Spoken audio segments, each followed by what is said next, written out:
जय माता दी, जय माँ कामाख्या। माँ भगवती जगत जननी आद्यशक्ति भवानी आपको सुखी रखे, स्वस्थ रखे, प्रसन्न रखे,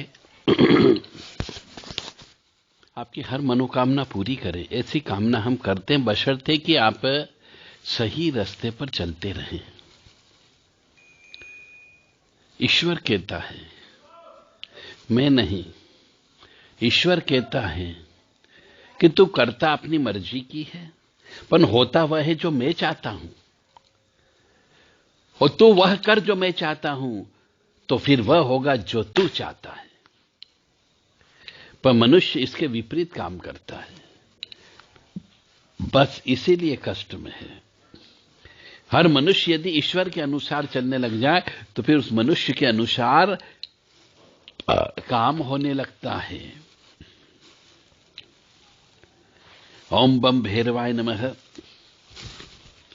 क्रीम कालिकाय नमः, ओम हम शम नम गम फम सम खम महाकाल भैरवाय नमः, ओम ह्रीम बटुकाय अब्दु द्वारणा कुरकुर बटुकाय रीम।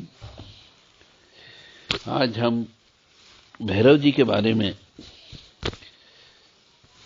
भैरव जी की मूर्ति कैसी होनी चाहिए,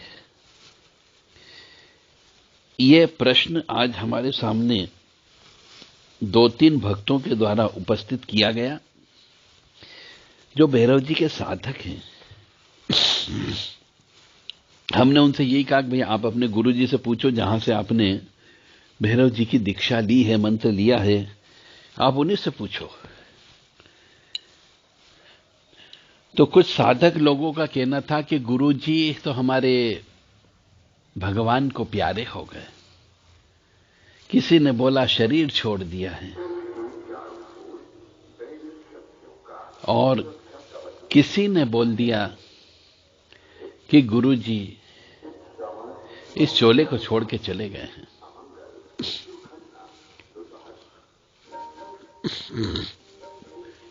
तो भैरव जी कैसे होना चाहिए?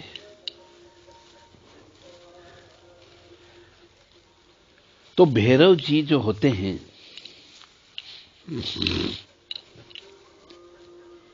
राजसिक भैरव जी भी होते हैं, तामसिक भैरव जी भी होते हैं, जो शास्त्र कहता है। तो भैरव जी की मूर्ति, जैसी मूर्ति की पूजा आप करेंगे वैसा ही आपको फल की प्राप्ति होगी, ऐसा हमारा शास्त्र कहता है। यदि हम उग्र स्वभाव वाली मूर्ति की पूजा करते हैं तो हमें उग्रता प्राप्त होगी, और यदि हम शांत चित्त भाव वाले भैरव जी की पूजा करते हैं तो हमें शांति प्राप्त होगी। पर चाहे वो बटुक भैरव जी हो शांत चित्त भाव वाले, चाहे वो उग्र स्वभाव के काल भैरव जी हो, दोनों भैरव जी को बलि तो देना ही पड़ती है। शास्त्र के अंदर जब हम उनकी स्तुति, ध्यान कुछ भी बोलते हैं तो उसमें बलि शब्द अवश्य आता है। तो कोई भी साधक भैरव जी के यदि पूजन अर्चन कर कृपा प्राप्त करना चाहता है तो उसे भैरव जी को शराब तो देना ही पड़ेगी, मांस भी देना होगा, और बलि भी देना होगी, और अंडा भी देना होगा, सिगरेट भी जलाना होगी। और जो ये काम नहीं कर सकता है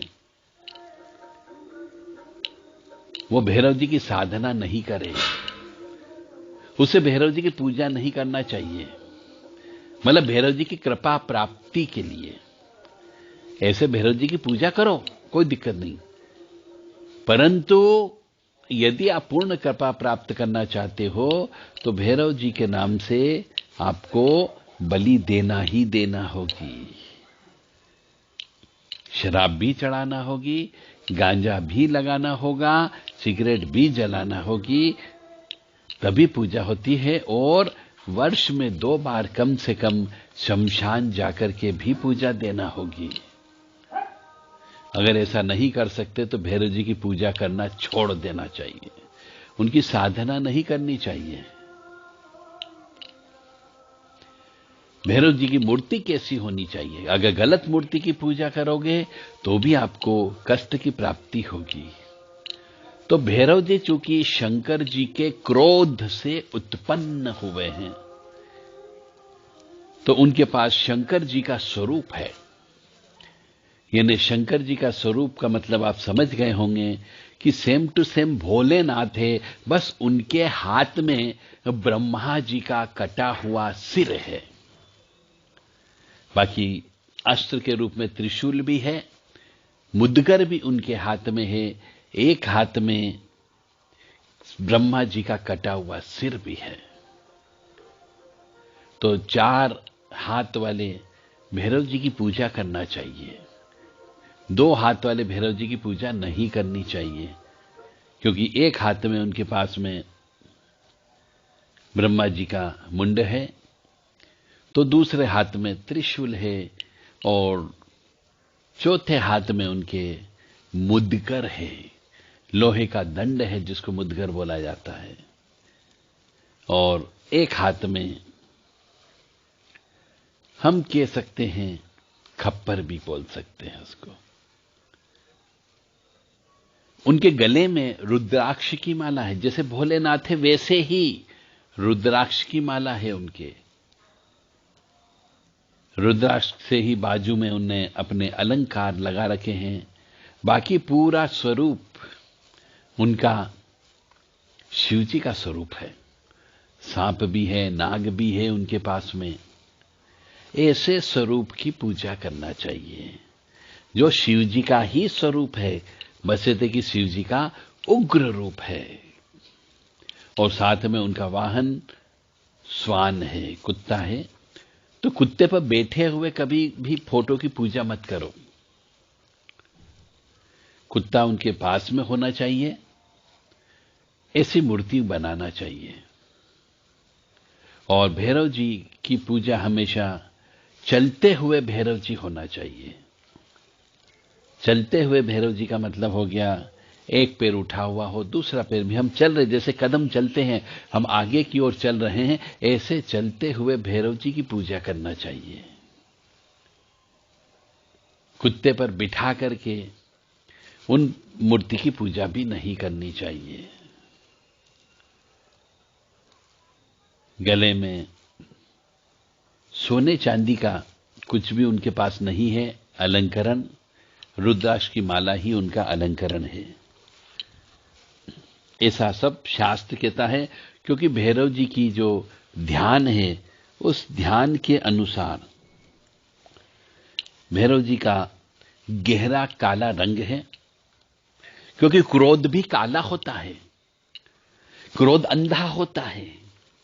इसीलिए उनका जो कलर बनाया गया है वह हमेशा भैरव जी का रंग जो है, शरीर का रंग बिल्कुल गहरा काला श्याम है, जैसे काली मां।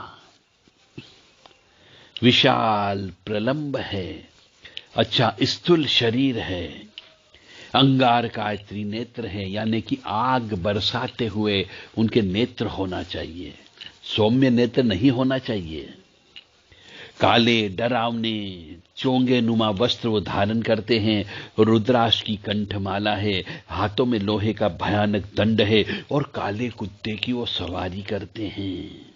यह है महाभैरव, अर्थात मृत्यु भय के भारतीय देवता का बाहरी स्वरूप है। और इसी प्रकार भैरव जी की मूर्ति लेकर के आना चाहिए। हर कोई मूर्ति मत उठा के लाओ। गलत मूर्ति की पूजा करोगे तो निश्चित तौर से आपको गलत फल की प्राप्ति होगी। गलत मूर्ति की पूजा करोगे तो आपकी कभी भी साधना पूरी नहीं होगी। असितांग भैरव के नाम से पूज सकते हैं, चंड भैरव के नाम से पूजा जा सकता है, रूर भैरव, क्रोध भैरव, उन्मुक्त भैरव, कपाल भैरव, भीषण भैरव, सहार भैरव, आकाश भैरव, पाताल भैरव। इन भैरव जी के नाम से आप उनको बिठा सकते हो और इनकी पूजन अर्चन इत्यादि की जा सकती है। और कृष्ण पक्ष की अष्टमी के दिन, रविवार का दिन, मंगलवार और बुधवार से प्रारंभ करके ये भैरव जी को बिठाया जा सकता है। शिव के गण के रूप में इनको माना जाता है और दुर्गा और काली मां के वह अनुचर कहलाते हैं। इनकी पूजा, भैरव जी की पूजा हमेशा रात में ही करना चाहिए। आराधना 12 से 3 बजे के बीच में ही करना चाहिए, तो ही आपको भैरव जी की कृपा प्राप्त होगी, अन्यथा प्राप्त नहीं होगी। तो आप गलत तरीके से पूजा करते हो, दिन में पूजा करते हो, तो भैरव जी की कृपा प्राप्त नहीं हो सकती। शमशान में इनके जप तप करना चाहिए, शमशान में इनकी पूजन और हवन करना चाहिए, और भैरव जी की पूजा में काली उड़द अवश्य होना चाहिए। बिना काली उड़द के भैरव जी की पूजा होती ही नहीं है। और उड़द से बने हुए मीठे भजिए, उड़द से बने हुए इमरती, दही बड़े और दूध से बनी हुई मिठाई इनको बहुत प्रिय होती है। इससे भैरव जी प्रसन्न होते हैं। भैरव जी के बारे में जितना बोला जाए उतना कम है। परंतु आप जो गलती करते हो, मैं केवल वो गलती आपको बता रहा हूं कि काली मां की पूजा करने वाले भगत को भैरव जी की पूजा करना अत्यंत आवश्यक है, और भैरव जी की जो पूजा करता है उसे शमशान की पूजा करना अत्यंत आवश्यक होता है। यदि जो भी व्यक्ति जो भैरव जी की आराधना करता हो, साधना करता हो, यदि उसके पास शमशान की पूजा कैसे की जाए ये ज्ञान नहीं हो, तो यह ज्ञान लेने के लिए देव राधा ट्रस्ट पे संपर्क कर सकता है। हमारे यहाँ पे शमशान की पूजा कैसे करें इसका प्रैक्टिकल ट्रेनिंग दिया जाता है शमशान ले जा करके। तो जो भी साधक भैरव जी की साधना में सफलता प्राप्त करना चाहता हो, तो उसे हम शमशान में साधना कैसे करें, मसान मरघट मसान की पूजा कैसे करें, इसके ऊपर हमने किताब भी लिखी है। शमशान मरघट मसान पूजा पद्धति, ये किताब का नाम है। आप चाहें तो ये किताब देव राधा ट्रस्ट से उचित कीमत देकर के प्राप्त कर सकते हैं। और जो भी मनुष्य ये किताब लेना चाहता हो, और यदि वो 11 बार हमें लगातार ओम हम शम नम गम फम सम खम महाकाल भैरवाय नमः, ओम ह्रीम बटुकाय आपदू द्वारणाय कुरुकुर बटुकाय रीम, ओम ऐं क्लीम क्लीम क्रूम ह्राम ह्रीम रूम सम वम आपदू द्वारणाय अजामल बदाय लोकेश्वरनाय स्वर्णाकर्षण भैरवाय मम दरिद्र विद्वेषणाय, ओम ह्रीम महाभैरवाय नमः, ओम छाम चम अस्वितांग भैरवाय नमः, ओम छाम चम रूर भैरवाय नमः, ओम छाम चम कपाल भैरवाय नमः, ओम छाम चम चंड भैरवाय नमः, ओम छाम चम भीषण भैरवाय नमः, ओम छाम चम सहार भैरवाय नमः, ओम छाम चम क्रोध भैरवाय नमः, ओम छाम चम उन्मुक्त भैरवाय नमः। इस प्रकार से ये मंत्र 11 बार बोलें लगातार, और फिर तो वो किताब आपको सिर्फ 500 रुपए में दी जा सकती है। ये केवल उन्हीं के लिए ऑफर है जो मैंने मंत्र बोले, इन मंत्रों को बोले 11 बार हमें रिकॉर्ड करके भेज दें। एक ही बार में 11 बार बोलना है और हमें भेज दीजिए, तो यह किताब आपको 500 रुपए में आपके घर तक पहुंचाई जा सकती है। यह उनके लिए है जो साधक हैं, वो इस मंत्र को बोल सकते हैं। जो साधक नहीं है उनके लिए किताब देव राधा ट्रस्ट से उचित दक्षिणा देकर के आपको प्राप्त करना पड़ेगी। और भैरव जी की उपासना करने से शनि, राहु, केतु यह ग्रह भी शांत हो जाते हैं। ऐसा कहा गया है कि भैरव जी की उपासना करने से इन ग्रहों का जो खराब प्रभाव पड़ता है वह खराब प्रभाव नहीं पड़ता है। जैसे ओम सहस्रारे महाचक्रे कर्पूर धवले गुरु पातु मां बटुको देवो भैरव सर्वकर्मसु, मतलब इनकी जो स्तुतियां हैं उन स्तुतियों के आधार पर जो फोटो आती है, उन फोटो में जो हमने आपको वर्णन किया है वह वैसा ही फोटो इसमें निकल करके आता है। तो आपको भैरव जी की ये ध्यान मंत्र जो होता है उसमें जो भैरव जी का वर्णन किया गया है हमारे ऋषि मुनियों के द्वारा, क्योंकि उनने भैरव जी को देखा है अपनी नंगी आंखों से। आपने तो नहीं देखा, हमने भी नहीं देखा, तो हमको भैरव जी की फोटो कैसी होनी चाहिए वह सब ध्यान मंत्र से ही उसके अर्थ को समझते हुए फोटो का चयन करना चाहिए, जो हमने आपको बताया है। अब आपकी इच्छा, आप यदि गलत फोटो की पूजा करोगे तो आपको गलत फल की प्राप्ति होगी। अब आप कष्ट भोगना चाहते हो तो गलत फोटो या गलत मूर्ति की पूजा कर लेना, और यदि सुखी रहना चाहते हो, कृपा प्राप्त करना चाहते हो, तो सही मूर्ति और सही फोटो की पूजा करना है आपको। जय माता दी, जय मां कामाख्या। पुनः कह देता हूं कि भैरव जी की पूजा सूर्यास्त के बाद में ही करना चाहिए। भैरव जी की साधना रात्रि में ही करना चाहिए।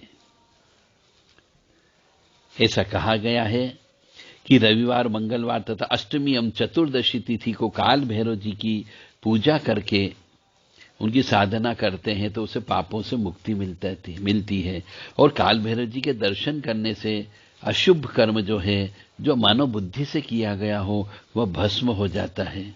और काल भैरव जी के दर्शन करने से अनेक लोगों के संचित पाप कर्म जो है वो अतिशीघ्र समाप्त हो जाते हैं। ऐसा काशी खंड में लिखा गया है। काशी खंड यानी कि काशी से जो एक किताब निकलती है उसका नाम है, उसमें काशी के जो कोतवाल हैं, भैरव जी है, उनके बारे में ये सब चीजें बताई गई है। तो अब आपको समझ में आ गया होगा कि भैरव जी की किस प्रकार की मूर्ति की हमें पूजा करना चाहिए। इसी प्रकार से काली जी की मूर्ति की भी पूजा करें तो विधि विधान से बनाई गई मूर्ति की ही पूजा करना चाहिए। गलत मूर्ति की पूजा करोगे तो गलत कष्ट की प्राप्ति होगी। मतलब मूर्ति में जिस जगह गलत बनी होगी, आपके भी शरीर में उसी जगह कहीं न कहीं पे तकलीफ अवश्य होगी। इसीलिए कहा गया है कि जो मूर्तियां बनवाई जाए वो विशेष तरीके से पता करके ध्यान, स्तुति, इन सब मंत्रों को देखते हुए ही मूर्ति बनाई जानी चाहिए जिसकी प्राण प्रतिष्ठा की जाती है। जय माता दी, जय मां कामाख्या। भैरवः पूर्ण रूपो ही शंकरस्य परात्मनः। मतलब शंकर के समान ही भैरव जी पूर्ण रूप से हैं। मूढ़ास्ते वे न जानन्ति मोहिताः शिव माया। मतलब शिव का ही पूर्ण रूप बताया गया है। ब्रह्मांड पुराण के उत्तर भाग में लिखा गया है, तयोरेव समुत्पन्ने भैरवः क्रोध संयुक्तः। इसके अनुसार क्रुद्ध शिव से भैरव की उत्पत्ति हुई है तथा उसके बाद भैरव द्वारा ब्रह्मा जी के सिर का छेदन किया गया है, ऐसा उसमें लिखा गया है। और वामन पुराण में लिखा गया है कि शिव के रक्त से 8 दिशाओं में विभिन्न भैरवों की उत्पत्ति बताई गई है। मतलब हम आपको ये पुराणों का रस आपके सामने प्रस्तुत कर रहे हैं, जबकि ब्रह्मवैवर्त पुराण में कृष्ण के दक्षिण नेत्र से भैरव जी की उत्पत्ति बताई गई है। परंतु अधिकांशतः जो हमारे हिंदुस्तान में चलते हैं उसमें शिव जी का क्रोध वाला जो रूप है उसे ही भैरव जी कहा जाता है। भैरव जी को बेलपत्री चढ़ाई जा सकती है, रुद्राक्ष चढ़ाया जा सकता है। रुद्राक्ष की माला ही वो गले में धारण करते हैं। जय माता दी, जय मां कामाख्या।